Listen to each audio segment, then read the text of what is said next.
السلام علیکم ورحمۃ اللہ وبرکاتہ. کیا حال ہے سب کا؟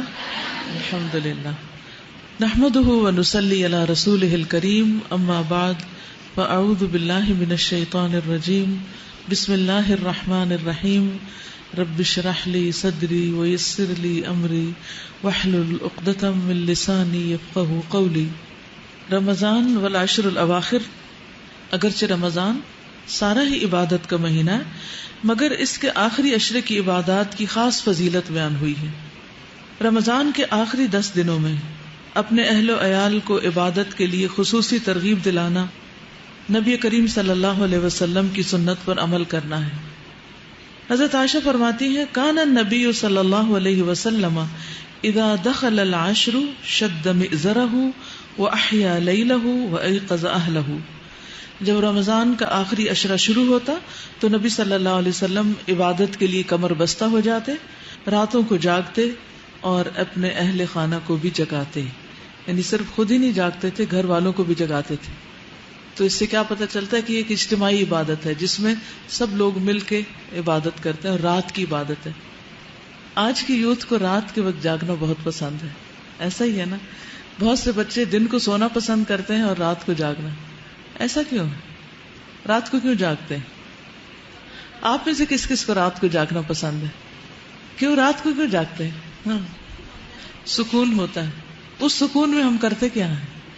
تو اس سکون سے کیا فائدہ اٹھاتے ہیں؟ جو مرضی کا کام ہوتا ہے جو ہم سب کے سامنے نہیں کر سکتے، اور یعنی اکیلے ہو جاتے ہیں نا، باقی گھر والے تو سو رہے ہوتے ہیں، اور پھر ہم انجوائے کرتے ہیں اپنے آپ کو اور اپنے کاموں کو اور اپنی پسند کی چیزوں کو.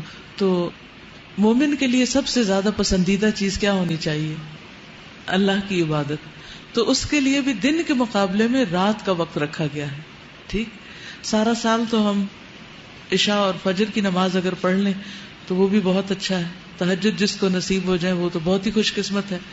لیکن رمضان کی راتوں میں تو قیام لازم ہے، اور پھر آخری عشرے میں تو جتنا زیادہ جاگ سکے. تو جس کو شوق ہے جاگنے کا، اس کے لیے تو بہت اچھے دن آ رہے ہیں. ان کے لیے جاگنا تو کچھ مشکل ہی نہیں. لیکن اس جاگنے میں ہم نے گپ شپ اور باتیں اور ادھر ادھر یا نیٹ پہ بیٹھ کے وقت نہیں گزارنا، بلکہ اللہ کی عبادت کرنی ہے. ایک اور روایت میں حضرت عائشہ بیان فرماتی ہیں، کان رسول اللہ صلی اللہ علیہ وسلم یجتہد فی العشر الاواخر ما لا یجتہد فی غیرہ. کہ رسول اللہ صلی اللہ علیہ وسلم عام دنوں کی نسبت آخری عشرے میں خوب محنت اور کوشش کرتے. عربی کے الفاظ کہتے ہیں ما لا یجتہد فی غیرہ، جتنا کبھی آپ کسی اور وقت میں کرتے نہیں تھے. یعنی ایسی کوشش اور محنت اور ایسی عبادت کسی اور وقت میں نہیں ہوتی تھی. تو اس سے کیا پتہ چلتا ہے کہ ہم نے اس کے لیے خاص طور پر پلاننگ کرنی اور زیادہ سے زیادہ اس وقت کو اچھی طرح گزارنا ہے. آپ صلی اللہ علیہ وسلم حضرت فاطمہ اور حضرت علی کا دروازہ بھی کھٹکھٹاتے اور فرماتے، الا تقومانی فتصلیانی، کیا تم دونوں نہیں اٹھو گے، نماز نہیں پڑھو گے؟ آپ آخری عشرے میں ہر رات مغرب اور عشاء کے درمیان غسل فرما کر خوشبو لگاتے تاکہ عبادات کے لیے تازہ دم ہو جائے.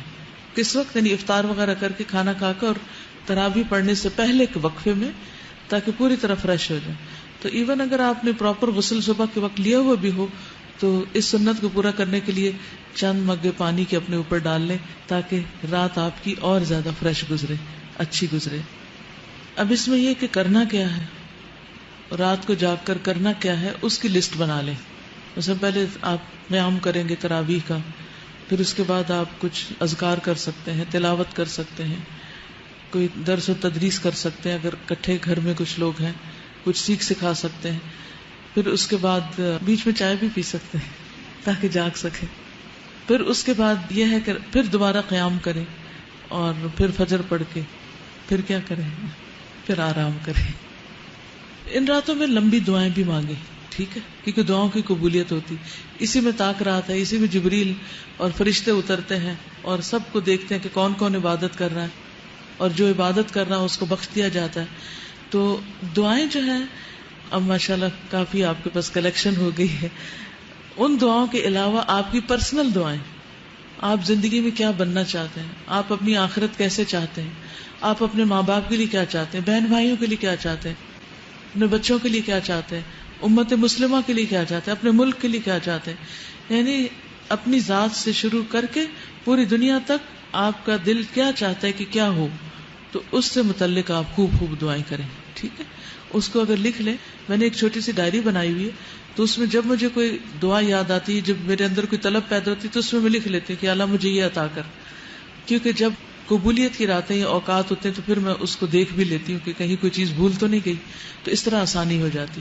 یا حج عمرے وغیرہ پہ جاتے ہیں تو اس میں بھی پھر وہاں جا کر بہت زیادہ ذہن پہ زور نہیں ڈالنا پڑتا، سوچنا نہیں پڑتا کہ کون کون سی دعائیں مانگنی، وہ سب ساتھ ہی لکھی ہوئی ہوتی ہیں. ٹھیک، اور پھر میں چیک بھی کرتی رہتی ہوں کہ کون کون سی دعائیں میری پوری ہو گئی. تو الحمدللہ کافی ہو بھی گئی ہیں.